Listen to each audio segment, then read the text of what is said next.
আজকের এই ভিডিওটি অত্যন্ত গুরুত্বপূর্ণ হতে চলেছে, তাই সকলের কাছে অনুরোধ করব ভিডিওটিকে শেষ পর্যন্ত দেখুন। দেখুন, পাকিস্তান চাইছেই না যে বাংলাদেশের নির্বাচনে আওয়ামী লীগ যোগদান করুক, শেখ হাসিনা ফিরে আসুক। আর চাইছেই না যে বাংলাদেশে ভোট হোক।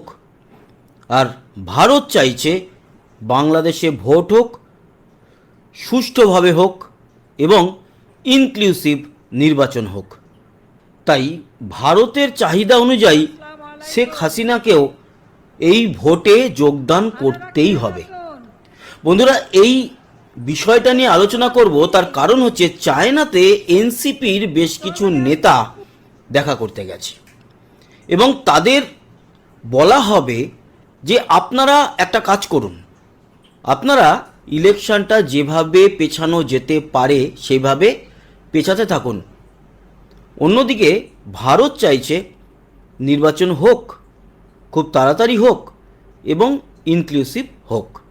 আর পাকিস্তান তারা চাইছে নির্বাচন হোক, কিন্তু তাতে যেন আওয়ামী লীগের যোগদান সেই ভোটের মধ্যে ইলেকশানে না থাকে। এই হচ্ছে গিয়ে পরিস্থিতি। আমেরিকা তো চাইছে যেরকম চলছে চলুক, মোহাম্মদ ইউনূসের ঘাড়ে বন্দুক রেখে বাংলাদেশের বেশ কিছু জায়গা আমরা দখল করব, সেন্ট মার্টিন দ্বীপ নিয়ে নেব। আর অন্যদিকে আরাকান আর্মিদের জন্য আমরা কি করব?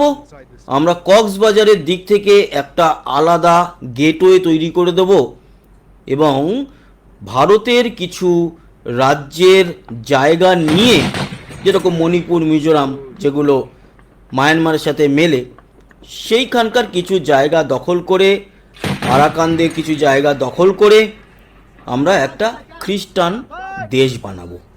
এই চিন্তাভাবনার মধ্যে দাঁড়িয়ে যদি আপনারা ভাবেন যে আমেরিকা সাকসেস হবে, তাহলে জানিয়ে রাখি, হবে না, হতে দেবে না ভারত। চায়নাও হতে দেবে না। তার কারণ চায়না কখনোই চায় না যে এই দক্ষিণ এশিয়ার দেশগুলোর মধ্যে আমেরিকা ছড়ি ঘোরাক।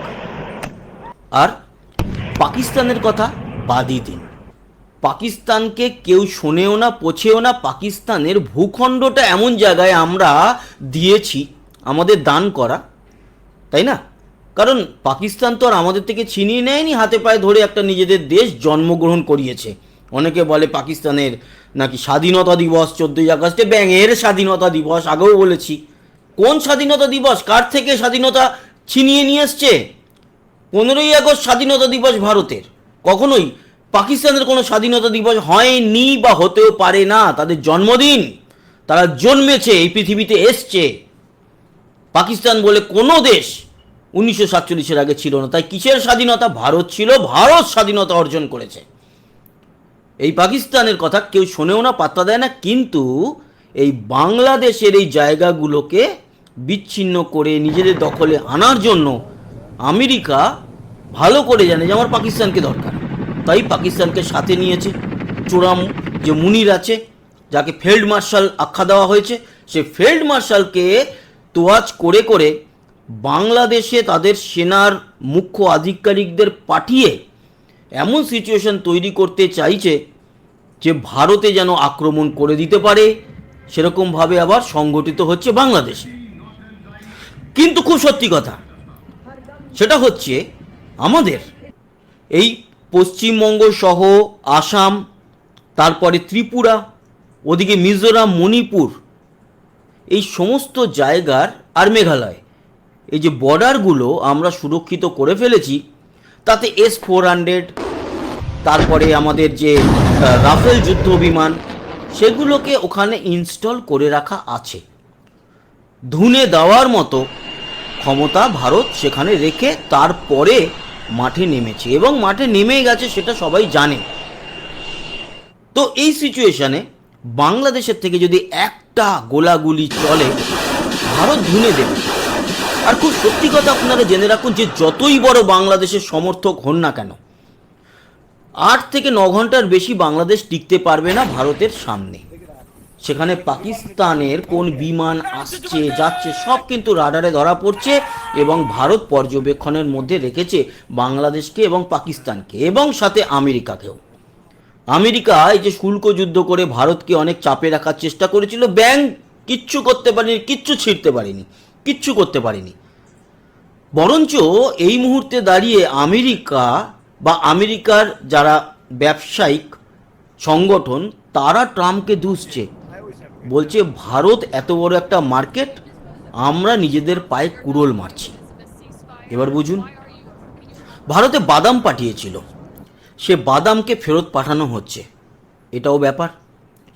এবার আমেরিকা যদি এত বড় মার্কেট থেকে ঘাড় ধাক্কা খায়, তাহলে অর্থনৈতিক দিক থেকে আমেরিকার যে বিরাট বড় ক্ষতি হবে সেটা তাদের ব্যবসায়িকরা জানে। কিন্তু ডোনাল্ড ট্রাম্প যেগুলো করছে সেগুলোকে সমর্থন আমেরিকার লোকরাও করছে না, আর ভারত তার অকাত দেখিয়ে দিয়েছে। ভারতের জায়গায় যদি অন্য কোনো দেশ হতো না, হাতে পায়ে ধরে না হুজুর 50% এরকম শুল্ক চাপাবেন এসব করে, আর ট্রাম্প হাসতো, হা হা হা, এই আমি যুদ্ধ বন্ধ করেছি ভারত পাকিস্তানের, এই তো দেখো আমার পায়ের সামনে এসে পড়ে আছে। পা ধরতে যায়নি কেউ, অকাত দেখিয়ে দিয়েছে ইন্ডিয়া। তাই আমেরিকাও কয়েক দিনের মধ্যে শুধরে যাবে, যেরকম আমরা দেখেছি অন্যান্য দেশগুলো, মালদ্বীপের কথাই ধরুন না, অনেক আমরা দেখে ফেলেছি এই সমস্ত। অতএব এরা ভবিষ্যতে আস্তে আস্তে একেবারে গ্রাউন্ড লেভেলে আসবে এবং আবারও তারা বলবে নেই নেই, মানে ভারত আমাদের খুব কাছের বন্ধু এবং তাদের সঙ্গে আমাদের ব্যবসার এই রাস্তা খুলে দেওয়া হলো, এটা ভবিষ্যৎ, এটা ভবিষ্যৎ। আমরা যখন পরমাণু বোমা ফাটিয়েছিলাম পোখরানে, তখন আমাদের উপরে অনেক নিষেধাজ্ঞা চাপানো হয়েছিল, সেই নিষেধাজ্ঞাগুলো কোথায় গেল? পরপর উঠে উঠে গেছে, কারণ পয়সা কথা বলে। সেরকমই ডলার কথা বলার মতো আমেরিকাও কিন্তু ঝুঁকে গেছে, এবং আমেরিকাও আস্তে আস্তে এই সমস্ত প্রবলেম ভারতের সঙ্গে সলভ করবে, কারণ তারা বুঝে গেছে পাকিস্তানের সঙ্গে বেশি পিরিত দেখিয়ে তাদের ব্যবসায়িক দিকে উন্নতি হবে না, কারণ পাকিস্তান নিজেই একটা ভিখারি দেশ। অন্যদিকে বাংলাদেশকে এরা যে সমর্থন করছে, একটা জিও পলিটিক্যাল একটা মানে রাজনীতি খেলছে, এবং ভারত এবং চায়নার বিরুদ্ধে এবং রাশিয়ার বিরুদ্ধে, সেখানে গিয়েও এরা একটা এমন খেঁচাকলে আটকাবে, সেখান থেকে তাদের উদ্ধার করবেই হচ্ছে গিয়ে এই দেশগুলো। সেটা ওরা এখন জানে না, পরে বুঝে যাবে। অন্যদিকে বাংলাদেশ বা বাংলাদেশের 50% মানুষ শেখ হাসিনার ফ্যান বা আওয়ামী লীগের কর্মী, তারা হয়তো প্রকাশ্যে বলতে পারে না, কিন্তু এটা তো সঠিক। মুক্তিযুদ্ধ থেকে শুরু করে আওয়ামী লীগের সমর্থক গোষ্ঠী তারা অ্যাক্টিভ আছে, এখনও আছে, গোপালগঞ্জ দেখিয়ে দিয়েছে। তাই তারা থাকবে, তারা চিরকাল থাকবে। তাদের বাদ দিয়ে যদি নির্বাচন করতে হয়, তাহলে সেই নির্বাচনটা বাংলাদেশের নির্বাচন নয়, সেটা হবে আমেরিকার নির্বাচন, না হলে পাকিস্তানের নির্বাচন। তো পাকিস্তানের নির্বাচন যদি বাংলাদেশেই করতে হয়, তাহলে পূর্ব পাকিস্তান করে দিন। আর পূর্ব পাকিস্তান করার জন্য বাংলাদেশের বেশ কিছু মানুষ যে উঠে পড়ে লেগেছে, সেটা বাংলাদেশের অন্য সাধারণ মানুষরা ভালো করে বুঝে গেছে।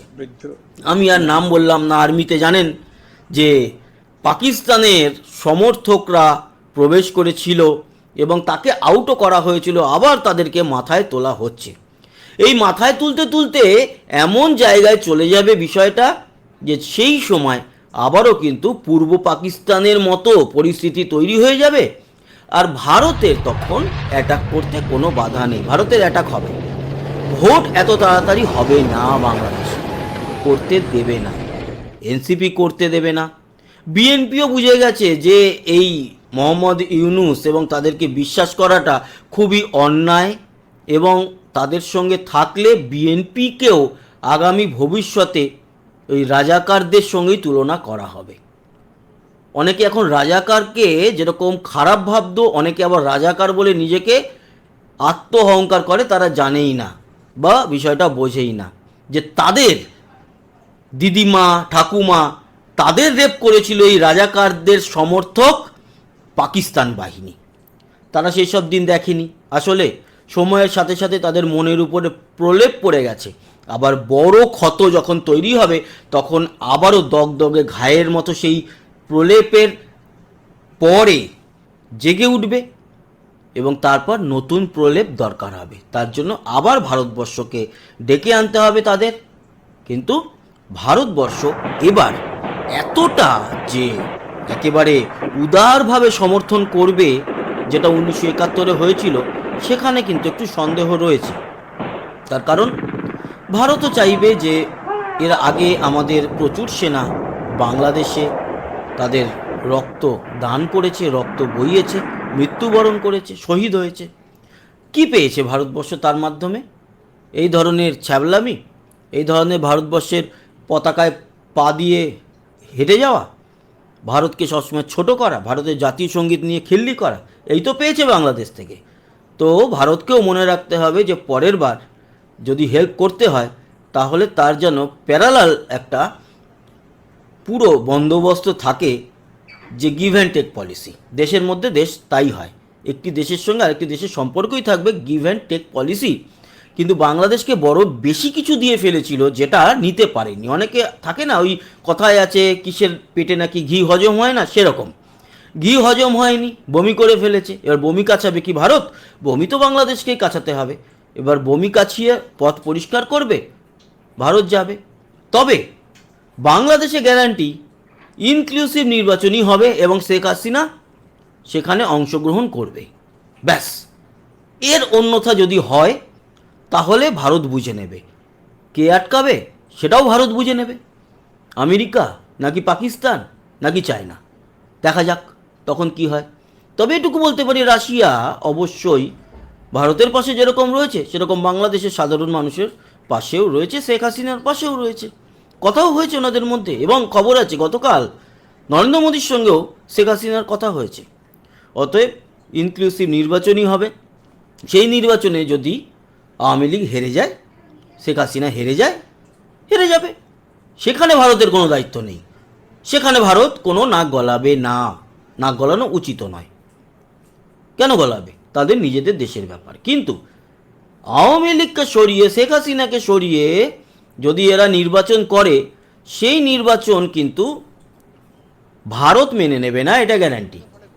আর ভারত যদি না মেনে নেয় আর গায়ের জোয়ারি করে বাংলাদেশ যদি এটা করে, তাহলে পরপর নিষেধাজ্ঞা কীরকম আসবে সেটাও কিন্তু পরবর্তী সময় দেখতে পারবেন। তখন সেই যে জিতে আসা, মানে ফলস জিতে আসা একটা অবৈধ সরকার আবারও তৈরি হবে। সেই অবৈধ সরকার দেশ চালাতে পারবে না। কারণ ভারতের সঙ্গে যতটা বর্ডার শেয়ার হয় অন্য কোনো দেশের সঙ্গে হয় না, আর মায়ানমার ওখান থেকে কিছু দেবেও না।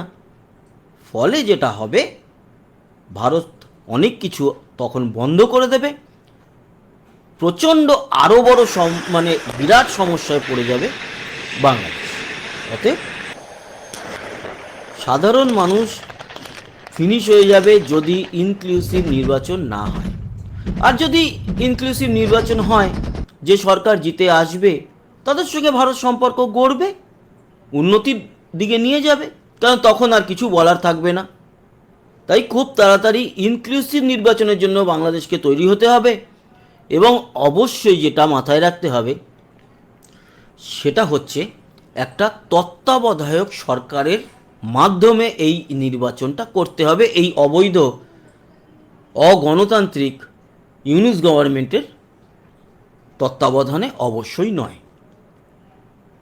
তো আগামী দিনে বা আগামী দিনগুলোতে অনেক অনেক বেশি উত্তেজক পরিস্থিতি হতে চলেছে বাংলাদেশে। আমরা নজর রাখছি প্রতিনিয়ত, কারণ বাংলাদেশের সংবাদ মাধ্যম তো এখন হাতের পুতুল করে রেখে দিয়েছে এই অবৈধ ইউনুসের গভর্নমেন্ট। গতকালকেই বলেছিলাম যে শেখ হাসিনার কোনো রকম বক্তব্য প্রচার করা যাবে না। একজন সাংবাদিককেও মৃত হিসাবে পাওয়া গেছে। তিনি হিন্দু, কিন্তু হিন্দু বা মুসলিম হিসাবে কথাটা নয়, তিনি একজন বাংলাদেশি। সে বাংলাদেশি একজন সাংবাদিকের দেহ কিন্তু পাওয়া গেছে কোন নদীর জলে? ওই পদ্মা, মেঘনা নদীর জলে। তো এই হচ্ছে গিয়ে পরিস্থিতি। সাংবাদিক, পুলিশ, কারুর জীবনের কোনো দাম নেই এই মুহূর্তে বাংলাদেশে। আর সাধারণ মানুষ তো এই মুহূর্তে ছারপোকা। তো ছারপোকাদের দেখাতে হবে তারা কিভাবে কাটতে পারে।